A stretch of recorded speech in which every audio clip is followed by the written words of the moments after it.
Hai, Assalamualaikum. Selamat datang ke kelas cikgu. Hari ini kita akan sambung topik Jom hasilkan artikel jahitan. Jom kita mulakan. Sebelum kita nak mulakan membuat projek artikel jahitan, kita fikirkan dahulu masalah apa kita nak buat. Di sini cikgu ada berikan satu masalah. Ibu Alisa mengalami kesukaran untuk mengeluarkan makanan daripada ketuhar yang panas. Apakah artikel jahitan yang dapat menyelesaikan masalah Ibu Alisa ini? Fikir-fikir dulu, nanti kita sambung. Sebelum kita mula membuat artikel jahitan, kita perlu melakukan proses kerja yang melibatkan pertama, idea. Daripada masalah yang ditimbulkan tadi, kita harus ada idea bagaimana untuk menyelesaikan masalah tersebut. Kemudian lakaran, daripada idea yang dicetuskan, kita akan hasilkan lakaran yang bersesuaian untuk artikel jahitan tersebut. Seterusnya, kos, alat dan bahan berkait rapat supaya proses kerja kita dapat dilakukan dengan sempurna. Okey, proses kerja yang pertama. Kita perlu menjanakan idea kreatif. Bagaimana? Daripada masalah, iaitu masalah yang kita timbulkan tadi, bagaimana nak keluarkan makanan yang panas daripada ketuhar. Penyelesaiannya sangat mudah. Kita akan menghasilkan artikel jahitan, iaitu sarung tangan ketuhar. Proses kerja yang kedua ialah melakarkan reka bentuk. Setelah kita mendapat idea iaitu ingin menghasilkan sarung tangan ketuhar, kita perlu membuat lakaran. Okey, jika anda di sekolah, mungkin anda pun perlu berbincang dalam kumpulan. Anda perlu hasilkan 2 atau 3 lakaran yang bersesuaian dengan idea yang telah dicetuskan tadi. Tapi untuk kali ini kita hanya buat secara teori sahaja. Praktikal, jika kita ada rezeki berjumpa di sekolah, kita akan buat projek ini secara praktikal. Proses kerja yang ketiga ialah menilai lakaran dan membuat penambahbaikan. Setelah kita mencetuskan idea, kemudian menghasilkan lakaran, kita perlu membuat penambahbaikan. Okey, daripada segi apa? Iaitu antaranya dari segi rupa, adakah bersesuaian dengan artikel jahitan yang kita nak hasilkan. Kemudian ruang dan saiz, adakah bersesuaian dengan saiz yang kita nak hasilkan, contohnya pada individu. Siapakah tadi? Yang tadi tu kita nak hasilkan kepada ibu, seorang yang dewasa. Seterusnya, nilai dan kos. Kedua-duanya berkait rapat kerana jika kita ingin menghasilkan artikel jahitan yang sesuai, perlu menitik beratkan kos. Tapi anda jangan risau kerana penilaian dari segi penambahbaikannya adalah berbeza mengikut artikel jahitan yang ingin kita hasilkan.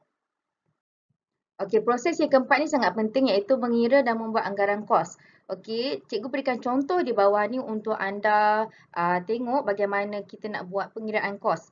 Okey, langkah ini sangat penting kerana jika anda tersasar daripada kos yang sebenar, mungkin anda terpaksa membuat langkah pertama semula, iaitu membuat lakaran, membuat penambahbaikan dan sekali kos. Okey, untuk mengelakkan daripada membuat kerja berulang kali, langkah ini perlu dititik beratkan sebelum membuat proses seterusnya. Untuk proses kerja yang kelima, menghasilkan artikel jahitan. Jika di sekolah, sangat seronok fasa ini ataupun proses ini. Tapi untuk secara teori, cikgu akan tunjukkan apa yang diperlukan untuk proses ni, iaitu alatan, iaitu beberapa alatan jahitan yang kita telah pelajari sebelum ni seperti jarum jahit, mesin jahit mini dan sebagainya. Kemudian bahan. Jika anda perhatikan cikgu nak ingin anda fokus pada kertas perang, kenapa kita perlukan kertas untuk menghasilkan artikel jahitan ini? Okey, sebelum kita nak gunting fabrik, kita perlu ada pola jahitan yang dibuat daripada kertas perang. Okey, pola jahitan ialah reka bentuk artikel jahitan itu supaya kita tidak tersalah gunting fabrik kerana kita pun telah sedia maklum fabrik ni nilainya agak tinggi. So jika kita salah potong fabrik, ia akan menyebabkan kos kita tersasar daripada yang kita telah tetapkan. Okey, dah sampai kepada proses kerja yang terakhir iaitu membuat pembentangan artikel jahitan. Cikgu telah membuat shortlist atau senarai semak apakah yang perlu anda tahu tentang pembentangan artikel jahitan. Jika anda berada di sekolah, anda perlu membentangkan artikel jahitan yang telah disiapkan dalam kumpulan. Okey, pertama sekali, jika anda seorang ketua, anda perlu memperkenalkan ahli kumpulan, kemudian perlu perkenalkan produk, adakah produk ini sesuai dengan masalah atau situasi yang telah kita timbulkan tadi, perkenalkan jenis mata jahitan, okey, kemudian nilai dan kos yang telah digunakan. Ini amat perlu semasa kita membuat pembentangan di sekolah nanti. Setelah cikgu mengakhiri topik untuk hari ini, kita akan imbas kembali apa yang kita telah pelajari sebelum ni. Pertama sekali, mata jahitan dan alatan jahitan kita telah mengenali fungsi dan alat yang kita perlu gunakan untuk projek kali ini. Seterusnya, melakar idea. Melakar idea, kita akan menghasilkan lakaran berdasarkan masalah yang telah dicetuskan tadi untuk menyelesaikan masalah. Seterusnya, penambahbaikan dan menilai lakaran tersebut adakah bersesuaian dengan situasi yang kita ingin selesaikan. Seterusnya, kita perlu mengetahui kos.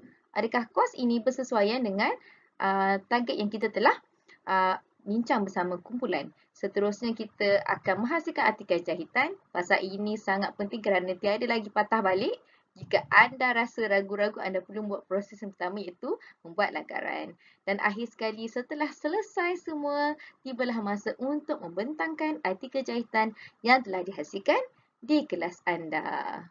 Okay, tamatlah sudah kelas cikgu. Terima kasih kerana sudi mengikuti kelas bersama cikgu. Cikgu harap anda dapat sesuatu yang bermanfaat daripada kelas ini. Sampai kita jumpa lagi. Assalamualaikum. Bye.